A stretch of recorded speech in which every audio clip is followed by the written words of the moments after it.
లోకము నన్ను ఆకర్షింపగా, అల్లరితనము నా చుట్టూ చేరగా, ఓటమి నా బ్రతుకును హేళన చేయగా, నీ కృపతో నన్ను బలపరచితివే.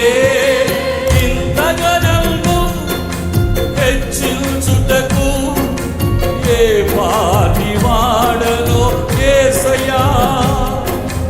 ఇంతగా నన్ను హెచ్చించుటకు ఏ పాటి వాడలో యేసయ్యా. నీ కృపకు ఎల్లప్పుడూ కృతజ్ఞుడను, నీ కృపకు ఎల్లప్పుడూ కృతజ్ఞుడను. పాడదాం. కృపయే కృపయే నేనేమయ్యున్నానో నీ కృపయే. చెప్పండి. కృపయే కృపయే నే బ్రతికి ఉన్నానంటే కృపయే.